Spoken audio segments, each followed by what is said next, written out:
Good evening once again.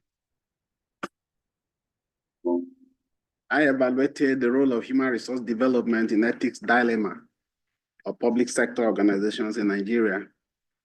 You know, we all are aware that the African continent is battling with a problem of corruption.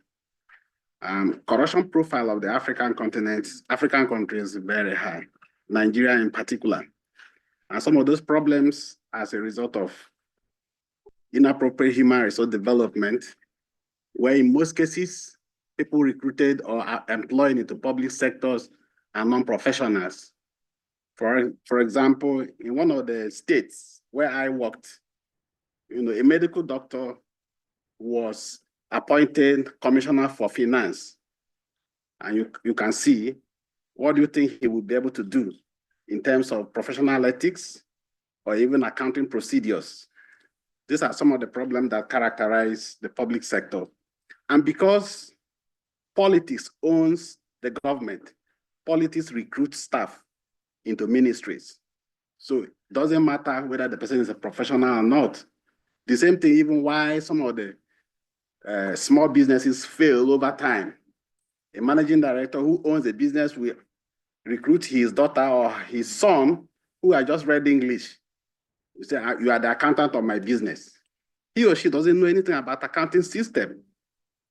That breeds a lot of ethical issues in human resource management and practices.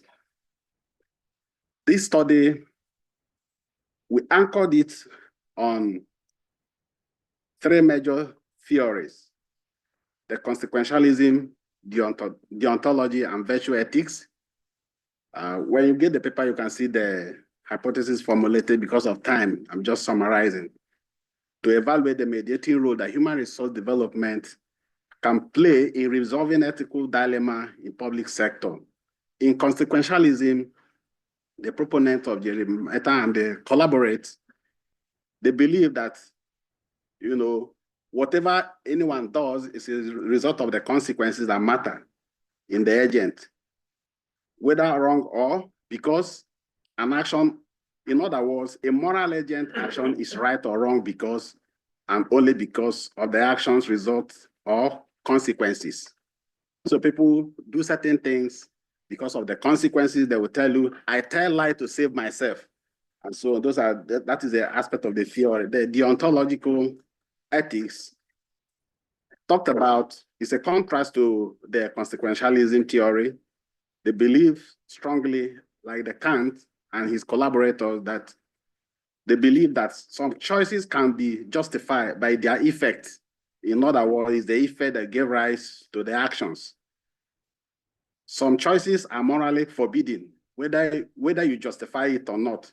Deontology is a moral philosophy theory that judges action based on whether they follow a set of rules. Like Dr. Alan, I remember, he talked about some of the financial regulations, something like FRS, IFRS. You can't tell me that someone who is not an accountant will understand the ethics behind those reporting. Therefore, you discover that in Nigerian public sector, vast majority of workforce into the ministries are non-professionals. English people, those who read English and history, are recruited to be in marketing and be in finance, in audit office. I wonder what are they going to be auditing. So this is why we use this theory to analyze. Then there's third theory is the virtue ethics. And on the other hand, it's mainly concerned about the kinds of character human beings should have. Yeah. Human beings should have, we all have ethics. So these ethics regulate every profession in practice, whether medical professions, engineering, accounting profession. So we use these three theories to discuss the paper. The methodology adopted was to develop some questionnaires which were distributed to key personnel in public sector. And there are 150, the result is there. But particular about the findings, the four null hypotheses were rejected, which means there is strong positive relationship between human resource development and ethical dilemma in the public sector. And in the discussion, we discover here that when I interviewed them, there was one just thing all of them were talking about, that there's an old dogmatic rules that guide public sector. They say the boss, you say there's only two rules. Rule 1, the boss is always right. Rule 2, if the boss is wrong, refer to rule 1. That counter rule 1, because it counter rule 2, because if he is right in rule 1, he can never be wrong in rule 2. So most public sector officials hide under this rule to perpetrate corruption and other vices. Another rule, again, that regulate or guide their conduct is that when you want to employ, you have to follow what they call Federal Character Commission. Under that law, whether you pass an exam, whether it's GMAT or GRE exam that qualify you to be employed, whether you pass it or not, as far as you are from an educationally disadvantaged state, you must be recruited. Again, someone who is scoring 80%. You might get 30% in the GRE or GMAT exam recruiting you, but simply because you are from educationally disadvantaged state, you will be taken. And the person with higher score might not be taken. And these are the issues. I went further to finally recommend that ethical code of conduct be clearly established in reality and practice, and not just in paper as old rules that are never being enforced to address misconduct in the system. Such code be regularly communicated to all the staff in the organizations through training sessions, workshops, and internal communications, ensuring everyone understands the organization's expectations and values.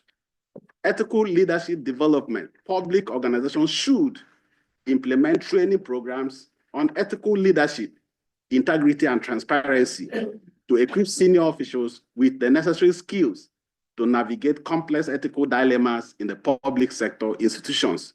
Similarly, a mentorship program has to be established, guiding junior staff in ethical decision-making and professional development.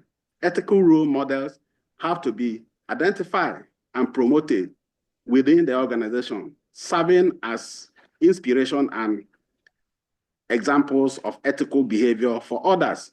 1 minute, please. Yes, high rate of indiscipline that characterize the behavior of the civil servants in public institutions should be tied to their political godfathers who recruited them into the organizations, and such staff that violate ethical behavior should be punished alongside their godfathers. Ethical reporting and whistleblowing, this should be put in place to report ethical concerns without fear of retaliation or witch hunting. Such policies have to be implemented to protect whistleblowers from the consequences and encouraging them to report on ethical behavior without hesitation. Finally, ethical performance evaluation. The public organization should conduct regular ethical behavior assessment for all categories of staff by evaluating their adherence to the code of conduct and ethical behaviors. The organization also should reward and acknowledge individuals who exhibit exemplary ethical behaviors. Thank you very much.